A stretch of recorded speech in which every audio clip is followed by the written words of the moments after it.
Transmeton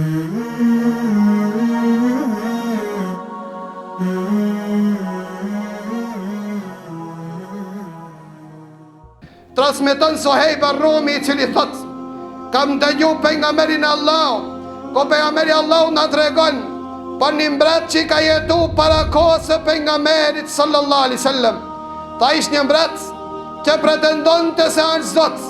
Afër tij e kish një magjistar, dhe kur o plak magjistari, i tha mbretit: ma gjej një voglosh, një gjallë të ri, që qalon zanatin magjin, që mësoj magjin, nga se jam plak, kam frikë se po vdes. Ja gjen mbretin një voglosh, edhe ki voglushi shkon të i merë të mësimet e magjis prej shtëpis të magjistari, dhe kalon një dit pran një djetarit, e takon këtë djetar, dhe këtë djetari efton në islam, edhe voglushi e mëson të islamin dhe e mëson të magjin, ama nuk e dinte se cili janë hak, cili janë të vërtet.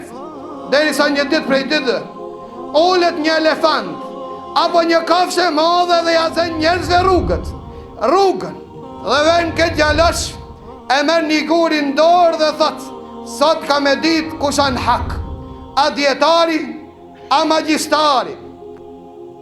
E merr gurin dhe thot: bismillah, në emën të Allahut, o Zot i madh, nëse a djetari në hak, mundësone me këtë gurit vogël ta mbis këtë kafsh. E gjun gurin e mbit kafsh, vërtetohet se djetarin hak. Mirë po, duke i marrë mësimet, fillon të vanohet e magjistari, dhe magjistari kërcnohet, edhe fillon të rahe, ankohet gjallit e djetarit, e i thot djetarit: nëse frikësh nga magjistari, thuaj se jam vonu në shtëpi. Nëse frikësh nga familja, thuaj se më ka vonu magjistari. Vepron ki gjalosh një kohë të gjatë, deri sa Allahu Azza wa Jall ja mundson që luqja ti të jetë pranuar, dhe fillon ki gjalosh që me një luqje, me një dua, ti shëron të verbërit që kthen dëgjimin shurdhave.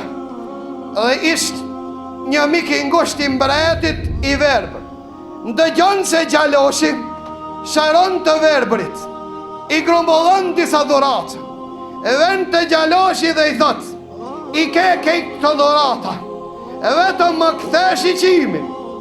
I përgjigje gjaloshi dhe thot: nuk jam unë ai që shëroj, ai që shëroj a Zoti.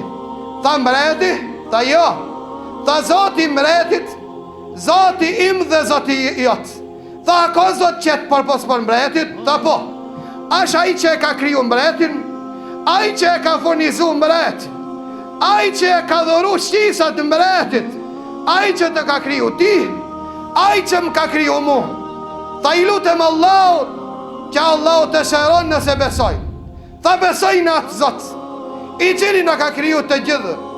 Ban dua, lutet gjaloshi, dhe i kthe qiqimi miku të mbretit. Kur shkon të mbreti, e shef se po shiqon habitët mbret, dhe i thot: kush të kthej shiqimin? Tha: Allahu. Tha: Zoti im. Tha: ke Zot tjetër pos meje? Tha: po. Tha: Zoti im dhe Zoti jot, Zoti që krijoi çdo sen. E torturon mbret, e ndërshkon mbret, derisa tregon cili a kon sebeb. E zbulon gjaloshi, e selin gjaloshin, edhe pse djetari hoxha i pa thonë: nëse të pit mbreti për mu mos ju trego. E torturon gjallin, derisa tregon për këtë djetar. E selin djetar, dhe kërkojnë nga ai që ta braktis fe, nuk e len. Atëre e bin sharën, e sharojnë digjisa, e ndojnë djetarin, dhe nuk e ban që sharimi dhe ndarja ta braktis fe në Allahut. Pas ta i kërcnohet gjallit. Mbreti dhe i thot: nëse nuk e braktis këtë fe, do të gjenja ajo që e ka gjetë hoxhën tanë, djetarin tanë. Dhe urnon mbreti që këtë gjalosh të marin në majet e një kodrës, një grup që të bartin majet kodrës, në këse nuk e lën fen, e Allahu ta edhin prej kodrë. Ki gjali shkon në majet kodrës, dhe i thët, o Zot, Allahumme kfini bima shit, o kejfe shit, o Zot, më shpëton nga këta zullumtjarë, qish din ti dhe qish mund ti. Atëre dridhët kodrë, thot pejgamberi Allah, lëkundët kodrë, bin pej kodrës në bitën të gjithë, ngellë vetëm ki gjallë, ven ki gjallit të mbret, mi tregu se ti nuk je Zot.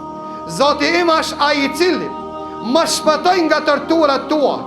Kur e shef gjali dhe thot çka u bë me ushtar, i tregon se Zoti im është ai i cili në palën e të drejtëve, o nën mbret, që ta hipin me një anim, dhe në mesin e oqeanit ta pys, a pelen fena të hedhëm në det. Atëre hip në anim, ki gjalosh dhe thot, o Zot, më mjafton ti, më shpëton nga këtë zullumqarë, qish mund dhe qish din ti. Për mbiset ania, mbitën të gjithë, ki gjali jetë gjallë vend të mbret. Për t'i tregu se, ne jemi ata që nuk i frikë mi mdekjes. Mirë po kemi ardhë me një mesash, kemi ardhë me një emanet. Këtë emanet me besnikri të të baj, deri në frimarjet e fundit. Efton në din dhe në islam, dhe i thotë mbret mos u lodh, se pasha Allahun, pasha Zotin tim, s'ke mundësi me mbytën në vetëm unë që shtam. Tha qish shumë thu, tha nëse don me mbyt dhe muratu prej meje, atëherë tha veprojnë qka të tham. Tha qka të veprojnë? Tha grumbulloj më ledhi kejt njerëz me një vend, më lidh muje për një pëjme, dhe mere shishtizën time, voje në hark dhe thuaj, Bismillah, Rabbil Ghulam, në emën të Allahut, Zotit të vëglushit, që të dhe mbyt. O me ndu mbreti, ta nuk kanë kjo e vështirë, ta shofin kejt që shpemit, i grumbullon të gjithë i mledh, edhe tratona prej këti, nga se armiqët e Allahut mendojnë, nëse mbisin filanin, e burgosin halanin, e torturojnë dhe e pengojnë filanin, mbaron dini Allahut. Në gjani vlezër, mësime kuranore, që këtë ngjarje Allahu e përmen të rëthorazi në suratul Buruj. Allahu e përmen Kurani Kerim, edhe e merë këtë gjalosh, e lidh, e prangos, e lidh përbeme dhe thot Bismillah, Rabbil Ghulam, e hedh dhe i bjen në kokë, e nën dorën dhe vdes dhe mbytët gjaloshi. Kër e shofin popullata, qka ndodhi dhe umbit në formën, si që mësaj gjaloshi thanë, Allahu Ekber, vërtet kana Zoti vërtet, Zoti i vëglushi. Hinë në islam këtë popullat. Këshiltar të mbretit i thanë, u tut e pinjonit, Allahu t'i qoj 100, e mbitë një, Allahu t'i rinjalli 100, atër në mbreti, që të hapen e ndeke të mëdha, edhe të dhezet në të në zjarë, edhe t'i sprovon të gjithë popullatën. Ata që nuk e besojnë mbretin si Zot, t'i hedhi në zjarë, dhe filloj t'i hedhi. Deri sa tha pejgamberi Allahut, er një grua e cila e kishtë foshtën në gjinë, kur erdhe afër zjarit e edhët u ndal, u dhim për foshnjën.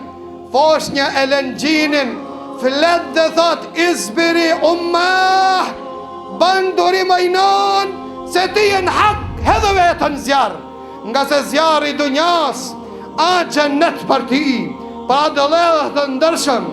Allahu Azza wa Jall thot në Kurani Kerim, wala yahiqqu makru sayyi'h illa bi ahli, kurthet e kurthe gjive, ju rikëthen atyre.